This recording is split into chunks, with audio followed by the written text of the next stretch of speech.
ജീവിതത്തിൻ്റെ ലക്ഷ്യം, അവൻ്റെ ഫോക്കസിങ്, അവൻ്റെ ഏകാഗ്രതയെ തെറ്റിച്ച് കളഞ്ഞ് ക്രിസ്തു എന്ന മണവാളന് വിവാഹനിശ്ചയം ചെയ്തിരിക്കുന്ന നിർമ്മല കന്യകയായി തൻ്റെ ജീവനെ കാത്തുകൊള്ളുന്നതിൽ നിന്നും വ്യതിചലിപ്പിച്ച് അപ്രകാരമുള്ള ദൈവകൃപയിൽ നിന്നും ദൈവത്തോടുള്ള ബന്ധത്തിൻ്റെ ദൃഢതയിൽ നിന്നും തകർത്ത് കളയുവാൻ, ദൈവിക പദ്ധതിയിൽ നിന്ന് നമ്മെ പുറത്താക്കി കളയുവാൻ വേണ്ടി ശത്രുവായ പിശാച് ഉറക്കം കൂടാതെ നിരന്തരം പ്രവർത്തിച്ചുകൊണ്ടിരിക്കുന്നു.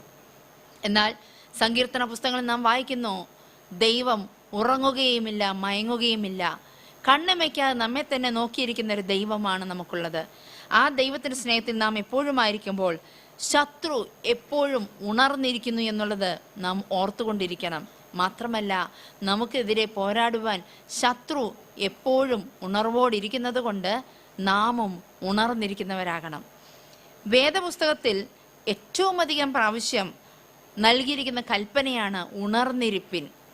ഒരു ദൈവദാസൻ തൻ്റെ ഔദ്യോഗിക വേളയിൽ നിന്നും അല്പകാലത്തേക്ക് അവധിയെടുത്തു. ഇതൊട്ടും രസിക്കാതിരുന്ന ഒരു കമ്മിറ്റി അംഗം ആ പാസ്റ്ററോട്, ആ ദൈവദാസനോട് അല്പം പരിഹാസത്തോടുകൂടെ ഇങ്ങനെ പറഞ്ഞു, പിശാച് പോലും ഒഴിവുള്ളവനല്ല, അവൻ പോലും വിശ്രമിക്കുന്നില്ലല്ലോ എന്ന് പറഞ്ഞു. ചോദ്യത്തിൻ്റെ ഇംഗിതമറിഞ്ഞ, ചോദ്യത്തിൻ്റെ ലക്ഷ്യം എന്തെന്നറിഞ്ഞ ദൈവദാസൻ പറഞ്ഞു, അതുകൊണ്ടാണ് ഞാൻ വിശ്രമിക്കുന്നത് എന്ന് പറയുകയുണ്ടായി.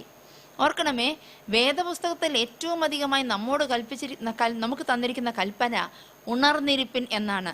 വിവിധമായ വചനഭാഗങ്ങളിലൂടെ ദൈവജനം ഉണർന്നിരിക്കണം, ഉണർന്ന് തന്നെ ഇരിക്കണമെന്ന് ദൈവവചനത്തിലൂടെ അതിൻ്റെ ആവശ്യകതയെക്കുറിച്ച് നമ്മളോട് ആവർത്തിച്ചുകൊണ്ടിരിക്കുന്നു, നമ്മളെ പ്രബോധിപ്പിച്ചുകൊണ്ടിരിക്കുന്നു. യേശുവും അപ്പോസ്തലന്മാരും ശിഷ്യന്മാരോടും സഭയോടും പറഞ്ഞിരിക്കുന്ന, ആവർത്തിച്ച് ഓർപ്പിച്ചിരിക്കുന്നതാണ്, നിങ്ങൾ ഉണർന്നിരിക്കണം, ജാഗ്രതയുള്ളവരായിരിക്കണമെന്ന്. പലപ്പോഴും ജാഗ്രതയില്ലായ്മ നമ്മളുടെ ജീവിതത്തിൽ, നമ്മുടെ വിശ്വാസ ജീവിതത്തിൽ പലവിധമായ ചോർച്ചകൾ, ക്ഷീണങ്ങൾ സംഭവിക്കുവാൻ കാരണമായി തീരും.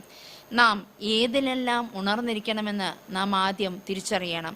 നമ്മുടെ ജീവിതത്തിൽ നാം ഉണർവുള്ളവരാണോ എന്നുള്ളത് ആദ്യം നാം നോക്കിക്കാണണം. നമ്മളോട് അപ്പോസ്തലനായ പൗലോസ് ഒരു വാക്യത്തിൽ കൂടെ പറയുന്നത്, നിങ്ങൾ വിശ്വാസത്തിൽ തന്നെ ഉണ്ടോ എന്ന് തന്നെത്താൻ ശോധന ചെയ്ത് ഉറയ്ക്കണം എന്നാണ്. ഉറയ്ക്കണമെങ്കിൽ നാം ആദ്യം ഉണർന്നിരിക്കണം.